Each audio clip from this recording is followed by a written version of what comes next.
বিসমিল্লাহির রহমানির রহিম। এখানে উপস্থিত ভাই বোনেরা, আসসালামু আলাইকুম। আপনারা সবাই ভালো আছেন? বিশেষ করে যারা আমার সাথে গাছের চারা রোপণ করবেন, সবাই ভালো আছেন? আচ্ছা, আমি আছি আলহামদুলিল্লাহ ভালো। আপনাদের দোয়া।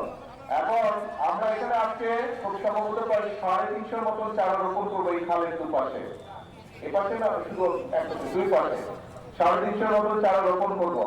আপনারা আমাদের দলের বিভিন্ন নেতাকর্মী সহ এলাকার মানুষ এখানে আছেন। আপনাদের সকলের কাছে আমার একটা আহ্বান থাকবে যে এই যে যেই চারাটা আমরা আজকে রোপণ করব, এই চারাটা রোপণ করলে শুধু আজকে দায়িত্বটা আমাদের শেষ হয়ে যাবে না। এই এলাকায় যে সকল মানুষ থাকেন, খালের দুই পাশে যারা থাকেন এবং যারা আজকে চারাটা রোপণ করছেন, আপনারা হয়তো এখান দিয়ে আসা যাওয়া করবেন অনেকে। আর বিশেষ করে এলাকায় যারা থাকেন, আমি আপনাদের সকলকে অনুরোধ করবো যে এই প্রত্যেকটি গাছের, এই 350 গাছের যত্ন আমাদেরকে নিতে হবে। এই খালটা দেখেন কি সুন্দর, খালটা বয়ে যাচ্ছে। এই গাছগুলো ইনশাআল্লাহ যখন বড় হবে, তখন এই খালটা দেখতে আরো অনেক সুন্দর হবে। এই খালের পাড় দিয়ে যতটুকু আমি দেখলাম, নিশ্চয়ই বিকেল বেলায় মানুষ আসে, মানুষ বসে, এই যে বেঞ্চগুলোতে বসে। এই গাছগুলো যখন বড় হবে, গাছগুলো দেখতে আরো সুন্দর হবে, তখন বসতে আরো ভালো লাগবে। এবং বেঞ্চের কাছে যেহেতু গাছগুলো স্বাভাবিক, গাছটা বড় হলে বাতাস যখন উঠবে, বেঞ্চে যারা বসে থাকবেন তারা নিশ্চয়ই আপনারা তখন বাতাসটাও আরামটা বোধ করবেন। একই সাথে আপনাদের কাছে আরেকটা আমার অনুরোধ থাকবে, এই যে খালটার নাম কি? সাগরদিঘি খাল।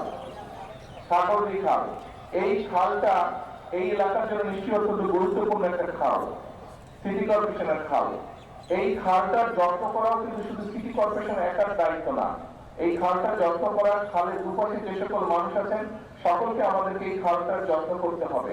আমরা যত্ন করতে, এই যে দেখবেন এই খালটা নিয়ে, এই খালটার মধ্যে পানির মধ্যে অনেক সময় অনেক বোতল টোতল আছে, এগুলো মিশে যাচ্ছে, প্লাস্টিকের বোতল, পলিথিন, কাগজ, টিস্যু পেপার সহ আরো বিভিন্ন। অর্থাৎ আমরা যারা এখানে আসি, পার্কে এসে হয়তো পানিটা খেলাম, ফেলে দিলাম খালের মধ্যে। আপনাদের কাছে আমার বিনীত অনুরোধ থাকবে যে এখানে আপনারা যারা উপস্থিত আছেন, সকলে আপনারা যখনই যার সাথে দেখা হবে, দয়া করে প্রত্যেককে বলবেন যে খালের মধ্যে আমরা এগুলো ফেলবো না। এবং সিটি কর্পোরেশনকে আমি অনুরোধ করবো, এখানে মনে হয় একটা ওই তো বিল লাগানো আছে, হ্যাঁ বিল লাগানো আছে, সকলকে আপনারা দয়া করে সিটি কর্পোরেশন দয়া করে মাইকেও প্রচার করবেন যে যারা এই খালে বসবে, খালের ধারে বসবে, বা যে সকল জায়গায় মানুষ বিকেলবেলা আসে, বেড়াতে এসে বসে, সবগুলো জায়গায় যাতে বিল লাগানো হয় এবং ময়লা যাতে মানুষ বিলের মধ্যে ফেলে, তার ব্যবহার যে টিস্যু, পানির বোতল বা যেটাই থাকুক, সেগুলো যাতে বিলগুলোর মধ্যে ফেলে। এই কথাটা বলার কারণ হচ্ছে যে দেখুন, এই যে এখানে একটা পাইপ দেখা যাচ্ছে, এটা কিসের পাইপ? খালের সাথে এসে যুক্ত হয়েছে পানি। কিসের পানি? বাসা বাড়ির ব্যবহারের পানি। আচ্ছা, বাসা বাড়ির ব্যবহারের পানি সিটি কর্পোরেশনের কাছে আমি অনুরোধ করবো যে আপনারা সেটা ড্রেনেজ সিস্টেম করুন, কিন্তু পানি বা সুয়েজ লাইনের কানেকশন খালের মধ্যে না রাখাই ভালো। এইগুলা যত কালের পরিবেশটা নষ্ট হয়ে যায়, এটা দূষিত হয়ে যায়। কাজে আমাদের নিজেদের পরিবেশ আমাদের নিজেদেরকে রক্ষা করতে হবে। আমরা যদি আমাদের নিজের ঘর গুছিয়ে না রাখি, তাহলে ঘরটা যেমন ময়লা হয়ে যায়, ঠিক একইভাবে আমরা যদি আমাদের এলাকা, আমাদের এরিয়া, আমাদের পাড়া, আমাদের দেশ যদি আমরা নিজেরা পরিষ্কার না রাখি, নিজেরা যদি পরিবেশের খেয়াল না রাখি, তাহলে ভুক্তভোগী কে হবে? ভুক্তভোগী কে হবে? ভুক্তভোগী তো আমরাই হবো, তাই না? অন্য দেশের সুন্দর সুন্দর জায়গা নিয়ে আমরা আফসোস করবো, কিন্তু নিজের দেশের জায়গাগুলো সব আমরা নষ্ট করে দিব। কাজে আসেন আসেন আমরা সকলে মিলে, মুক্তিযুদ্ধ যখন হয়েছিল, ধর্ম নির্বিশেষে সকল মানুষ মিলে, ধর্ম বর্ণ নির্বিশেষে সকল মানুষ মিলে আমরা যুদ্ধ করে দেশ স্বাধীন করেছিলাম। এই মাত্র কয়েকদিন আগের কথা, আমরা এই দেশ থেকে স্বৈরাচারকে বিদায় করেছি। সকল শ্রেণী পেশার, সকল ধর্ম মত নির্বিশেষে সকল শ্রেণী পেশার মানুষ রাজপথে নেমে এসে স্বৈরাচারকে এই দেশ থেকে হটিয়েছে।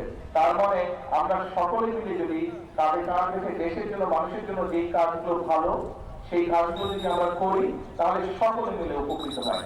আসুন আজকে এই বৃক্ষরোপণের দিনে আমরা সকলে মিলে প্রতিশ্রুতিবদ্ধ হই যে আমাদের দেশের পরিবেশ ইনশাআল্লাহ প্রত্যেকে আমাদের যে যার যতটুকু অবস্থান আছে, সেখান থেকে আমরা চেষ্টা করব আমরা যেখানে বসবাস করি, আমাদের আশেপাশের এলাকা, আমাদের ঘর বাড়ির আশেপাশের এলাকা, আমাদের অফিস আদালতের আশেপাশের এলাকা, আমাদের স্কুল কলেজের আশেপাশের এলাকা, আমাদের হাসপাতালের আশেপাশের এলাকাগুলো প্রত্যেকে আমরা চেষ্টা করবো পরিবেশটা যাতে নষ্ট না হয়, পরিবেশটা যাতে সুন্দর থাকে, ভালো থাকে, সেটার আমরা চেষ্টা করবো। আজকের এই দিনে এটি হোক আমাদের প্রত্যাশা, এটি হোক আমাদের প্রতিজ্ঞা। সকলের কাছে আবারও সকলের কাছে দোয়া আছে। আমার বক্তব্য শেষ করছি। আসসালামু আলাইকুম।